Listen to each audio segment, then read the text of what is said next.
Hi, I'm Catherine Schmidt. I'm a therapist at the Borderline Rainbow Center and La Clínica de Familia in Las Cruces, and I work a lot with adolescents and young adults.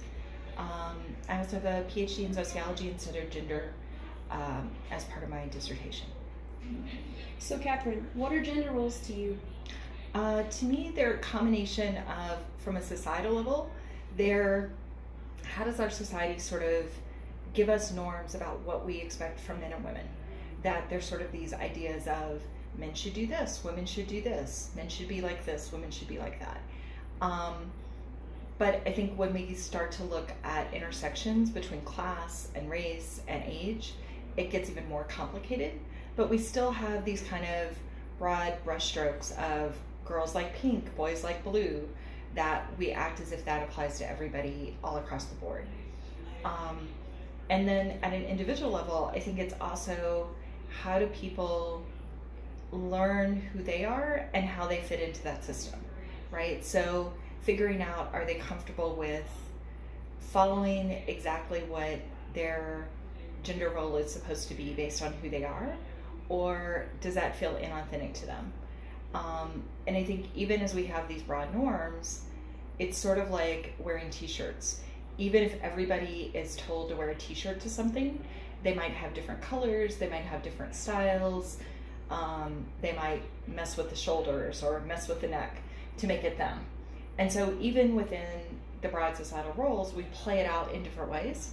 So I think part of what I'm interested in is how do we as individuals follow those rules and tweak them for ourselves, and for those of us who don't feel like either of the categories really fit exactly, how are we increasingly seeing sort of an awareness of transgender and non-binary identities? Because I think that's one of the biggest shifts in the last 10 years, that 25 years ago, people very rarely talked about trans identity or non-binary identity, except as sort of a theory. And now we're seeing people who live it every day. And that's pretty cool. And what can we do to alleviate the pressure of this dichotomy on our society, young children, and people in the LGBT community?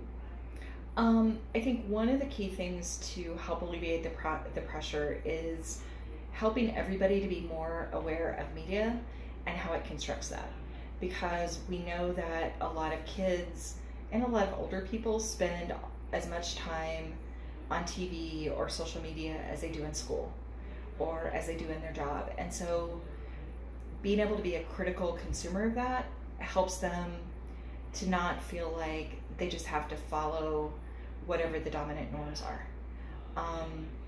I think within the LGBT community, it's also helping people develop a positive sense of self and recognize that there's not just one way to be a man or one way to be a woman, that there are lots of different ways, and that, you know, a lot of what women are taught, for instance, is focused on the male gaze. If you're not interested in attracting men sexually or romantically, then some of those rules may not have fit you as well, right? In the same way what men are taught about how to attract women, how to be dateable, you know, although there's a lot less emphasis for them on that. And what is the process of gender role development, and what things might hinder this progression? So what a lot of the theorists of psychology and sociology tell us is it develops for an individual over the course of their lifetime. And a lot of it as a young person is about what their parents or their significant others are saying. You know, do they have a big brother that they want to be like? Do they have a big sister? That sort of, and is their family open to fluidity, or are they, thou must be exactly like the norm? So for individuals, you often see like that early years, they're developing a whole sense of self that includes gender as a key component. And then as they get older, they start to interact with it more. Like in kindergarten and first grade, we often see what their peers are doing becoming more important. And then as they go through life, like at adolescence, as your body plays more of an impact on you, right? That people who develop early may develop a difference to their gender than people who develop later. And then finally, as adults, I think some of us also start to feel more free to question some of those norms. There's even some, like, I think as we see the baby boomers age, we're seeing some of them question the norms they grew up with and be more willing to create paths that look good for them, right? That they're sometimes sort of still trying to hold on to the beauty norms. Like, I think of one person I know who has always been a pretty woman in a very conventional way, right? She dresses a certain way, she always wears makeup, she has a conventionally attractive face. And as she's aged, I've seen her struggle with, does she want to hold on to a norm that, you know, and a vision of herself that she maybe has been doing since she was 40 and she's now 65, or does she want to broaden it and let herself, you know, both age visibly and be okay with that, and even question like what would feel good to her. So I think we see it at all across the spectrum, but especially for really young people and older people, sometimes they're less, they have different pressures. Okay. And the last question, how does identifying as LGBT change your gender role development? I think in one way, because you're already going against one norm, it lets you think about, do the other norms apply to you in some way, right? That our gender roles have so often been linked to compulsory heterosexuality. The idea that real men attract women, real women attract men, and are attracted to them.